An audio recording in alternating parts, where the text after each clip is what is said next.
Hello guys, welcome back to my channel. I hope कि आप सभी लोग बहुत अच्छे होंगे और आपकी प्रिपरेशन बहुत अच्छी चल रही होगी। तो ये वीडियो मैंने एसबीआई एग्ज़ाम्स के रिगार्डिंग बनाई है कि काफ़ी सारे लोग ये परेशान हैं कि एसबीआई में वैकेंसीज़ कितनी आएगी, नोटिफिकेशन कब तक आएगा, एग्ज़ाम्स कब होंगे। तो आज हम इसी चीज़ों के बारे में बात करेंगे।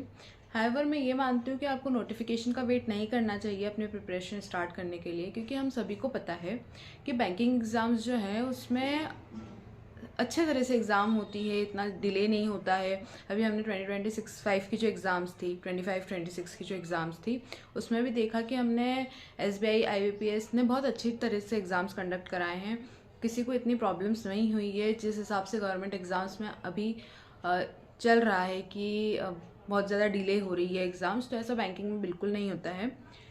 तो मैं यही मानती हूँ कि अगर आप बैंकिंग एग्जाम्स की प्रिपरेशन कर रहे हैं तो आपको नोटिफिकेशन का वेट नहीं करना चाहिए और आपको अपनी प्रिपरेशन स्टार्ट कर देनी चाहिए, क्योंकि हम सभी को पता है कि जो लास्ट के 6 मंथ्स होते हैं ईयर के, वो बहुत क्रूशियल होते हैं। उसमें हमारी बहुत सारी प्रीलिम्स एंड मेंस इंटरव्यू होते हैं फ्रॉम जुलाई टू जनवरी। तो आज हम बात करते हैं कि एसबीआई का नोटिफिकेशन हमें कब तक देखने को मिल सकता है। तो आई थिंक कि मई एंड या जून स्टार्टिंग में हमें एडवर्टाइजमेंट या नोटिफिकेशन देखने को मिलेगा एसबीआई का, और एग्ज़ाम्स मोस्ट प्रोबेबली जुलाई एंड तक हो जाएंगी, क्योंकि अगस्त में ऑलरेडी आईबीपीएस का एग्ज़ाम शेड्यूल है। और जो अभी आईबीपीएस ने अपना नया रूल निकाला था उसके अकॉर्डिंग पहले IBPS, then first SBI, then IBPS and then RRB की एग्ज़ाम्स होने वाली है, ऑफिसर लेवल के पहले एंड देन क्लरिकल लेवल। तो मोस्ट प्रोबेबली जुलाई एंड में हमारी एसबीआई की एग्ज़ाम्स हो जाएंगी। अब बात करते हैं हम वैकेंसीज़ के बारे में।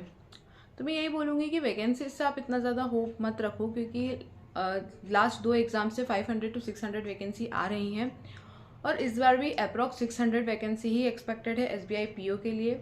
एसबीआई क्लर्क में आप अच्छी वैकेंसीज देखने को मिल सकती है आपको, और आईबीपीएस में ऑब्वियसली अच्छी वैकेंसीज आएंगी। उसका तो ऑलरेडी एडवर्टाइजमेंट और नोटिफिकेशन आ गया है। अगस्त एंड में हमारी आईबीपीएस पीओ की एग्ज़ाम्स है, प्रीलिम्स। तो मुझे लगता है कि उस हिसाब से आपकी प्रिपरेशन बहुत अच्छी चल रही होगी। आप प्रीलिम्स और मेंस को साथ में लेके चल रहे होंगे। ऐसा नहीं है कि अभी सिर्फ आप प्रीलिम्स के लिए स्टार्ट कर दें पढ़ना। हाँ, अगर जब एग्ज़ाम्स आती हैं तो आपको आई थिंक कि जून जुलाई से आपको सिर्फ प्रीलिम्स का पढ़ना चाहिए एग्ज़ाम्स के लिए, बिकॉज तब आपको स्पीड पे ज़्यादा काम करना होता है।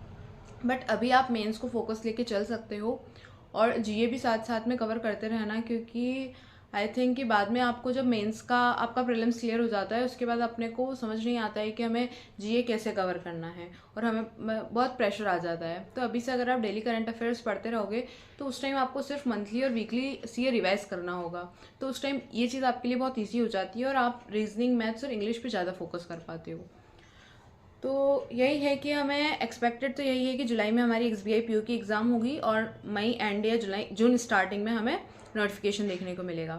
तो आप नोटिफिकेशन का वेट मत करो कि जब नोटिफिकेशन आएगा तब हम पढ़ना स्टार्ट करेंगे। आप अभी से ही लग जाओ, क्योंकि एसबीआई में अब वैकेंसीज कम आ गई है और कॉम्पिटिशन बहुत हाई हो गया है। तो उस हिसाब से हमको मेहनत करनी पड़ेगी। So all the best. और आप कमेंट सेक्शन में बताना कि आपकी प्रिपरेशन कैसी चल रही है, आप कौन सा सोर्स फॉलो कर रहे हो अपनी प्रिपरेशन के लिए, और मॉक्स में क्या स्कोर आ रहे हैं डिफरेंट एग्जाम्स में। Okay, bye bye.